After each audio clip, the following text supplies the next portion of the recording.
C'est l'heure de Tendance Provence dans Bonjour Marseille, votre chronique du vendredi pour faire le tour des tendances en Provence, évidemment.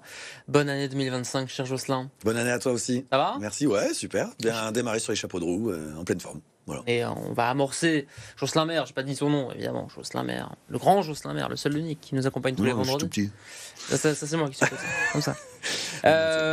On va évidemment évoquer les tendances dans un instant, mais d'abord c'est vrai que là, on disait première chronique de l'année, on parle, et nous les premiers à BFM Marseille, de Dry January, de se mettre au sport, tout ça, toi ça te botte pas? Ouais, dans les bonnes résolutions, en fait, moi ce matin j'avais envie de parler de bonnes résolutions, mais celles-là je les laisse aux autres. Le Dry January, comment te dire bon, j'y crois pas trop. Voilà, c'est la période des vœux. On se voit entre amis aussi pour ceux qu'on n'a pas vu le jour de l'an. On fête un peu la nouvelle année.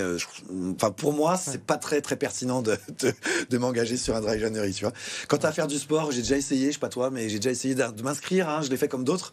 M'inscrire à la salle de sport en janvier. Ça a tenu jusqu'au printemps et encore. Ouais, voilà. pas mal. Ça reste une bonne idée, mais je considérais pas. En tout cas, j'ai pas envie d'appeler ça une vraie tendance. C'est plutôt une sale habitude qu'on peut avoir les uns les autres et finalement. Voilà, et puis il y a autre chose qu'on peut faire aussi souvent en janvier. On attend janvier pour arrêter de fumer.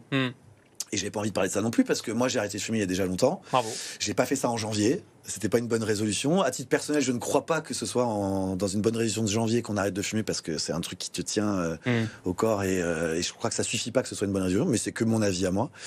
En revanche, il y a d'autres bonnes résolutions qu'on peut prendre. Parce qu'en tout cas, derrière le Dry January, derrière le sport, arrêter de fumer, il y a cette notion de bien-être en fait. Exactement. Et du coup, eh bien, ça me donne envie de parler de Juliette. Juliette, c'est une ex-oise que je connais depuis très longtemps et qui a développé un concept d'apprentissage en fait de comment être bien avec soi-même, bien avec son corps, bien avec son esprit, et qui a formé plus de 900 ambassadeurs à travers le monde. Alors ça part de la France, ça part de la Provence, ça part de chez nous, mais elle a déjà commencé à rayonner ailleurs à l'international. Et en fait, elle forme les gens à se construire des rites, des habitudes en fait, tout au long de la journée, de manière à ce que tout au long de la journée, tu prennes le temps de réaliser la chance que tu as, l'équilibre que tu as, de réaliser qu'il y a des choses que tu as déjà faites dans la journée qui sont bonnes pour toi, qui t'ont fait plaisir, etc. Et ça peut paraître un petit peu théorique, mais en fait, ça fonctionne très bien. Tous les retours sont hyper positifs. Et je trouve que ça peut être une bonne tendance et en tout cas une bonne résolution dans ce début d'année, en l'occurrence 2025, que de se dire tiens, si je faisais un petit peu plus attention à moi et si je m'écoutais un petit peu plus. Et Juliette peut t'apprendre à t'écouter un petit peu plus et du coup à être un peu mieux en équilibre. Voilà. Mon moment magique, c'est le site que vous pouvez retrouver. Tout est dit dans le titre. Mon moment magique, c'est mon moment à moi et en plus quand on connaît Juliette, le sourire qu'elle a, enfin voilà, c'est vraiment c'est quelqu'un qui transmet énormément de bonnes ondes comme on dit. Donc là, ça peut être la bonne résolution, ça peut être de rejoindre le mouvement de Juliette et de participer à ce mouvement. Voilà. On va ouvrir la focale, comme on dit dans le monde de la photo, que je côtoie un petit peu. On va rester en Provence, mais on va tricher un peu, on va aller dans les Alpes-Maritimes. Ouais, exactement. On va parler d'une autre Juliette. J'aurais pu appeler cette première chronique de l'année, la chronique des Juliettes. Bien sûr. Donc Juliette. On fera les Roméo la semaine prochaine. Ouais, exactement. Juliette de July of Saint-Barth. Alors Juliette, elle fait partie de ces créatrices non pas multifonctions, mais multi-univers, multi-créations, multi-supports, multi-produits. Elle est notamment parfumeur. D'accord. Et je trouve que on vient de Juliette qui t'apprend à être bien avec ton corps et bien avec ton esprit, et Juliette, celle de la Côte d'Azur, elle t'apprend à être bien aussi dans ton univers à toi, autour de toi, ce que tu portes sur toi, et notamment le parfum, ton ambiance olfactive, voilà. Donc elle est parfumère, elle est vraiment née, elle fabrique elle-même. Elle a d'ailleurs une gamme assez large, et je crois que Flo nous montre quelques images de certains des flacons de Juliette. Mais elle fait aussi du prêt-à-porter, elle fait aussi de la maroquinerie. Elle fait aussi un petit peu de presse, elle écrit un peu sur la mode, sur les tendances justement, etc. Et puis récemment, là, elle vient de racheter une maison de haute couture à Cannes. Donc elle est vraiment multifacette.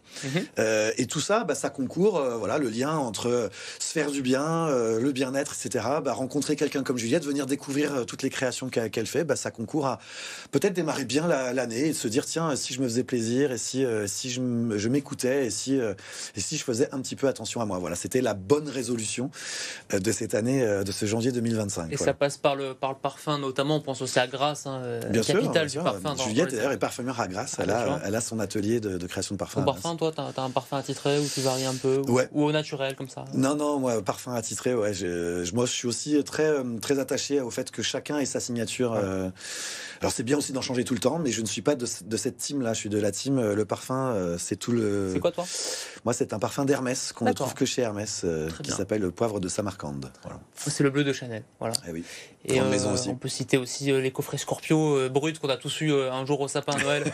ça s'est vendu pas mal ces derniers jours, évidemment. Ouais. Dans un autre registre, bien sûr, une autre catégorie de prix notamment. Bon, ça c'était pour les bonnes nouvelles, le bon esprit. Maintenant, il chafouin Jocelyn. Hein. On va reparler de Shein.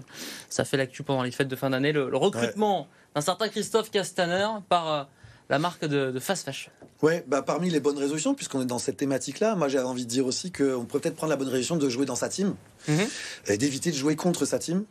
Et effectivement, lorsqu'on est une personnalité, quel que soit l'univers dont on est issu, mais en l'occurrence de la sphère politique, je trouve ça dommage, et on est plusieurs à trouver ça dommage. Et nous, en tant que fédération des entreprises de la mode, Mode in Sud, représentant de la filière au niveau national, notamment de la Fédération française du prêt-à-porter, on est tous un peu vent debout contre ce principe-là, le principe d'être une personnalité politique et de se laisser se faire recruter, être une prise de guerre d'un concurrent déloyal dont on a déjà parlé ici, dont j'ai déjà parlé sur d'autres supports, qui s'appelle Shein.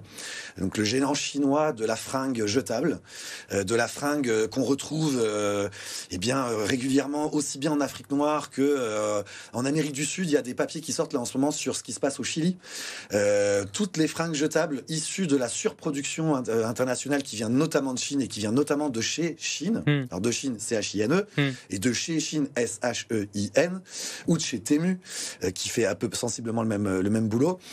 Tout ça, c'est de la fringue jetable, c'est de la fringue de mauvaise qualité, c'est de la fringue qui n'est pas recyclable, c'est de la fringue qui se transmet difficilement en seconde main, et qui finit en montagne de vêtements, soit en Afrique noire quand ça vient d'Europe, soit en Amérique du Sud.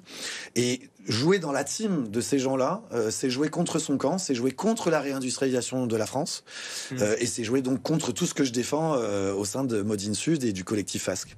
Christophe Castaner, qui, on rappelle pour celles et ceux qui auraient loupé les épisodes précédents, ancien ministre de l'Intérieur et actuel président du port de Marseille, Poste.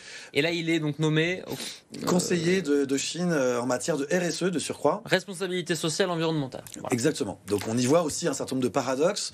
Il y a aussi, selon moi, une forme de conflit d'intérêts entre président du port, par lequel transitent beaucoup des produits Chine. Alors ça arrive de Chine et ça arrive par le port de Marseille.